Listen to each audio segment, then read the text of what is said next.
Hola, este seminario se basa en el artículo "Enzima arginasa recombinante humana reduce arginina plasmática en ratones modelo con deficiencia arginasa". El objetivo general del trabajo fue determinar si la terapia con enzima arginasa recombinante humana podía ser una nueva estrategia de tratamiento para normalizar los niveles de arginina en el plasma en pacientes con deficiencia arginasa. Para entender este artículo es necesario hablar sobre el ciclo de la urea.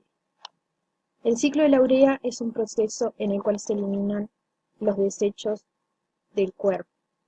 Este ciclo ocurre en el hígado a nivel de los hepatocitos y ocurre de la siguiente forma.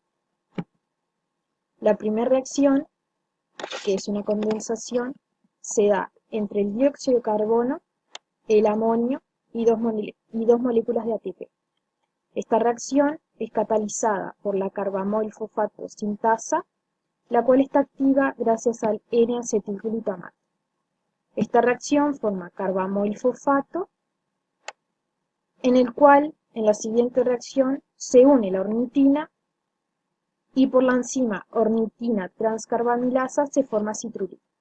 Estas dos reacciones se dan en la mitocondria. A continuación, se explicarán las reacciones que se dan a nivel del citosol. La citrulina, a nivel del citosol, se enlaza con el aspartato mediante la enzima arginosuccionato sintasa, que consumen un ATP, y forman argininosuccionato.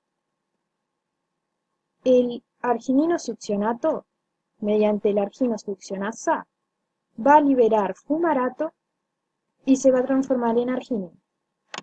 La arginina, a su vez, mediante la arginasa hepática, va a liberar dos compuestos: la urea, que se va al riñón, y por otro lado la ornitina, que retorna a la matriz mitocondrial para seguir generando un nuevo ciclo donde se sintetiza urea. Bueno, ahora voy a hablar de la deficiencia de la arginasa. La arginasa es una enzima que está presente en varios tejidos y, como ya mencionamos, forma parte del ciclo de la urea, catalizando la degradación de arginina en ornitina y urea.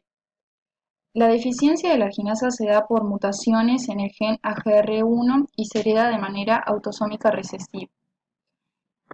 La deficiencia de esta enzima genera problemas para eliminar el amoníaco del cuerpo, justamente a través del ciclo de la urea, considerando que el amoníaco es una sustancia tóxica que se forma a partir de, lo- de las proteínas y los aminoácidos al descomponerse. En todos los trastornos del ciclo de la urea, es decir, cuando falta alguna de las enzimas del ciclo, existen complicaciones como por ejemplo las convulsiones, la discapacidad intelectual y la deficiencia de crecimiento. Sin embargo, la displasia espástica es una complicación característica de la deficiencia de arginasa, ya que justamente solo está presente en este trastorno. Yo voy a continuar hablando sobre los trastornos en el ciclo de la urea y también sobre los tratamientos. Primero, vamos a hablar sobre los trastornos que están relacionados con cada reacción del ciclo de la urea, y estos se caracterizan por presentar hiperamonemia, alcalosis respiratoria o encefalopatías, aunque los síntomas más comunes son vómitos, dificultad para alimentarse, ataxia, irritabilidad, letargo y retraso mental. Los síntomas más notorios se dan en lactantes a término, que al principio parecen normales, pero luego comienza a aparecer un letargo progresivo, hipotermia y apnea, que lo que causa es que tengan niveles elevados de amoníaco en la sangre. Los posibles trastornos lo que hacen es que se pueda interrumpir la producción de urea. Estos trastornos están relacionados con la deficiencia de estas enzimas, como por ejemplo la arginasa, que es la que estamos estudiando, o la ornitina permeasa. El fenotipo neurológico de la deficiencia de la arginasa aún se desconoce, pero se estudió la orina, la sangre y el líquido cefalorraquídeo de pacientes que presentan deficiencia en esta enzima, y lo que se vio es que tienen los grupos guanidinos elevados. Los grupos guanidinos son los que se dividen en el ciclo de la urea para que la arginina pueda liberar urea y pueda formar nuevamente ornitina. Pero también se cree que hay una desregulación en los metabolitos de la arginina, como por ejemplo el óxido nítrico o la agmatina. Se decidieron aplicar algunos tratamientos, como por ejemplo una dieta baja en proteínas, suplementar aminoácidos o suministrar elementos que captan el nitrógeno. También se hizo un seguimiento de pacientes que tenían un trasplante de hígado y lo que se vio es que pudieron normalizar los niveles de arginina en el plasma y los grupos guanidino. Este tratamiento lo que produce es que se pueda prevenir los fenotipos neurológicos o directamente puedan no existir. Pero como son muy dificultosos, se realizan tratamientos alternativos, como por ejemplo transfusiones de sangre. Las transfusiones de sangre se realizan porque la enzima arginasa se expresa mucho en los glóbulos rojos y también se hacen estudios con la enzima arginasa recombinante AEB1102, que es una enzima que fue producida en E. coli para algunos estudios, como por ejemplo para probar si reduce los niveles de arginina en el plasma en modelos murinos, neonatales y adultos con deficiencia de arginasa, o determinar el tiempo de recuperación en la arginina plasmática después de administrada la enzima en los monos. Bueno, en la tabla 1 se indica el estudio de cohorte de sujetos con deficiencia de arginasa. Para este estudio fueron incluidos 22 sujetos, 11 varones y 11 mujeres. La edad de este diagnóstico osciló entre los 8 días a 12 años, siendo el rango de edades entre 1 mes a 50 años. 3 de los sujetos se diagnosticó porque un hermano presentaba la enfermedad. 2 se diagnosticaron por cribado neonatal y los 17 sujetos restantes porque presentaban los síntomas. 11 pacientes tuvieron diagnóstico molecular. Otros 5 tenían actividad de la enzima arginasa en los glóbulos rojos, entre el 1 y 2% del rango normal. Y para el resto de los pacientes, el diagnóstico que se utilizó fue la elevación de la arginasa plasmática. Bien, en la figura 1 se indican los niveles elevados de arginina en plasma en pacientes con deficiencia de arginasa. En la figura A se indican los niveles de arginina que se utilizaron para cada sujeto. En el eje de las X se indica el número de los sujetos y en el eje de las Y la concentración de arginina que se empleó. La raya negra indica el nivel que se esperaría encontrar normal de arginina. Pero como vemos en esta imagen, los niveles de arginina están muy por arriba del rango normal que se esperaría encontrar. En la gráfica B se indica los casos de hiperamonemia en el eje de las X y en el eje de las Y el número de los sujetos. O sea que esto se interpretaría que 10 personas no presentaron casos de hiperamonemia a lo largo de su vida. Y el 55% aproximadamente sí presentó algunos casos a lo largo de su vida. Por ejemplo, alrededor de 4 pacientes presentó 1 o 2 casos. 5 de los sujetos presentaron entre 3 y 5 casos. Y aproximadamente 3 personas tuvieron más de 5 casos a lo largo de su vida. O sea que los casos de hiperamonemia no son muy frecuentes en el trastorno de la arginasa. Bueno, en la figura 2 se indican los estudios de dosis y tiempos de la enzima arginasa recombinante humana en ratones neonatales deficientes de arginasa. Para esta gráfica se utilizaron ratones neonatales con deficiencia de arginasa, los cuales se indican en esta parte de acá de la gráfica. Para estos ratones se empleó una dosis única de la enzima arginasa recombinante humana y se observó que los niveles de arginina en el plasma disminuyen gracias a la dosis única de esta enzima. En la figura B, lo que se indicó fueron las horas después de la única dosis que se les dio a los ratones, lo que indica que entre las 72 horas y 120 horas los niveles de arginina fueron como el nivel inicial, o sea que indica que después de las 24 horas los niveles de arginina vuelven a subir. Las siguientes gráficas muestran estudios de dosis repetidas de AEP1102 en ratones neonatales deficientes de arginasa. En la gráfica se muestran niveles reducidos, persistentes, de arginina plasmática en el día 11 postnatal en ratones deficientes de arginasa que fueron tratados con dosis repetidas cada 48 horas de AEP1102 respecto a niveles más elevados de arginina plasmática que fueron tratados con placebo.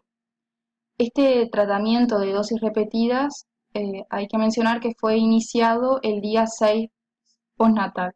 Como consecuencia de la reducción de arginina en plasma, la ornitina aumenta en los ratones neonatales deficientes de arginasa en el día 11 postnatal respecto a los ratones deficientes de arginasa que fueron tratados con placebo. Hay que recordar que la ornitina es el producto de la enzima arginasa. A pesar de la dosificación repetida y de los niveles persistentes reducidos de arginina en plasma, la supervivencia en los ratones neonatales deficientes de arginasa no mejoró con este tratamiento.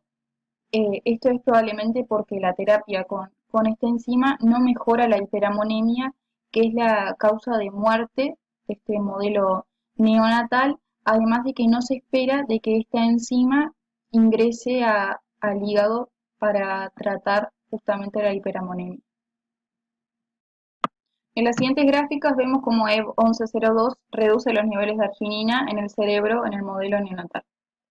En esta gráfica vemos cómo los niveles de arginina en el cerebro completo en este modelo de ratón neonatal deficiente de arginasa son más elevados, son elevados los niveles de arginina justamente en estos ratones que no se les suministró el tratamiento, es decir, en los que recibieron placebo, frente a los ratones que recibieron la enzima AEP1102.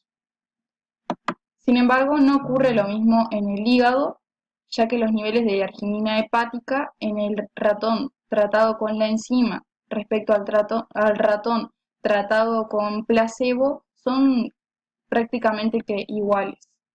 Esto a su vez apoya la hipótesis de que la enzima AEP1102 no puede ingresar al hígado y por lo tanto no ayuda a la hiperamonemia. Bueno, yo ahora soy la figura 4, que es el estudio de dosis y tiempo de la enzima recombinante humana en modelos de ratones con deficiencia arginasa. Bien, lo que podemos ver en la figura A es la cantidad de arginina en plasma sobre los días.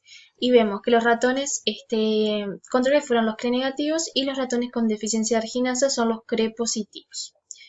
Lo que vamos a ver en esta gráfica es que a partir del día 11 comienza a aumentar la cantidad de arginina en plasma hasta el día 18. Esto lo hace de manera proporcional. Algo que agregar es que esto se realizó con un tratamiento tamoxífeno. Bien, luego en la figura B vemos lo mismo, la cantidad de arginina en plasma sobre la dosis y vemos que los ratones con deficiencia de arginasa son los positivos y los ratones controles son los negativos. Aquí lo que podemos ver es que luego de las 24 horas de tratamiento con la enzima recombinante humana, la cantidad de arginina en plasma comienza a disminuir de manera dosis dependiente. Esto no se vio en los valores 1 y 2 atípicos. O sea, no respondían a la enzima recombinante humana. Bien, en la figura C lo que podemos ver es que luego de las 72 horas de tratamiento con la enzima recombinante humana, esto en ratones con deficiencia arginasa, la cantidad de arginina en plasma comienza a aumentar. Algo más que agregar es que las dosis se proporcionan en miligramos por kilogramos. Bueno, yo voy a continuar hablando de unos estudios que se realizaron de dosis repetidas con AEP1102 en modelos de ratones adultos con deficiencia de arginasa. Primero vamos a explicar esta gráfica que presenta los niveles de arginina en el plasma. En los ratones adultos con deficiencia arginasa se les suministró a un grupo la enzima recombinante AB1102 y a otros placebo. Lo que podemos ver en la gráfica es que a los que se les suministró la enzima tuvieron una disminución de la arginina en el plasma con respecto a los que se les suministró placebo. En la gráfica 2 lo que podemos ver es que los ratones con deficiencia tuvieron una pérdida de peso, pero entre los que se les suministró la enzima y el placebo son bastante similares, no tienen muchas diferencias. En la gráfica 3 lo que podemos ver es los niveles de ornitina en el plasma. En los ratones con deficiencia arginasa, a los que se les suministró la enzima tienen niveles elevados de la ornitina con respecto a los del placebo, que se ven muy bajos, pero también los ratones de tipo salvaje se aumentó un poco su nivel de ornitina en el plasma, pero no se compara con lo que aumentó con los ratones con deficiencia. En estos aumentó mucho más y en esto se ve claramente que si bien aumentó fue muy poco con respecto a este. En esta gráfica vemos los niveles de arginina en el cerebro, que en los ratones con deficiencia arginasa son muy similares, los que tenían placebo y los que tenían la enzima recombinante no tienen muchas diferencias entre ambos, como en la siguiente, que es en el hígado, que acá se muestran los ratones con deficiencia arginasa, también son muy parecidos los del placebo y los de la enzima. Bueno, llegamos a la última parte del estudio en ratones y acá lo que vamos a ver es un estudio de supervivencia en los ratones adultos con deficiencia arginasa. Tenemos tanto a un grupo que fue tratado con AB1102 como un grupo que fue tratado con placebo. Y lo que notamos, si vemos la gráfica, es que la supervivencia para estos dos grupos es muy similar. Pasado el día 15 se empieza a realizar la eutanasia a los dos a niveles muy similares. Y bueno, ¿por qué es que se da esto? Vemos la gráfica de abajo y nos damos cuenta de que los dos grupos tienen niveles de amoníaco muy similares en el plasma. Están sufriendo de hiperamonemia los dos. Tenemos como referencia abajo el límite superior en ratones de tipo salvaje, el límite superior de la concentración de amoníaco plasmático. Bueno, ¿por qué es que se está dando esta hiperamonemia? A pesar de que un grupo fue tratado con enzima y el otro con un placebo. Según los autores de este estudio, lo que ocurre es que esta enzima no ingresa en el hígado, que eso ya se puede probar con una de las gráficas anteriores que mostró una de mis compañeras, que mostraba los niveles de arginina hepática. Como decía, esta enzima no ingresa en el hígado y por lo tanto, en este sea el ciclo de urea, por lo tanto no funcionaría para tratar de hiperamonemia. Por lo tanto, los niveles de supervivencia en ratones son muy similares para los que fueron tratados con placebo y los que fueron tratados con enzima. Y bueno, llegamos a la última parte del estudio, que se trata de monos cynomolgus, a los que se le dosificó AB1102. Se trató de dos monos que no sufrían de hiperargininemia, dos ejemplares, un macho y una hembra, de entre 2 y 5 años de edad, y que pesaban entre 2 y 4 kilos, a los que se les administró por vía intravenosa esta enzima. Se les administraron dos dosis, primero una y a la semana otra, en 3 concentraciones: 0,1 miligramo por cada kilogramo que pesaba el ejemplar, 0,3 miligramos por cada kilogramo que pesaba el ejemplar y 1 miligramo por cada kilogramo que pesaba el ejemplar. Y lo que vemos, si nos fijamos en la gráfica, en azul tenemos la concentración de la enzima y en negro la concentración de arginina plasmática.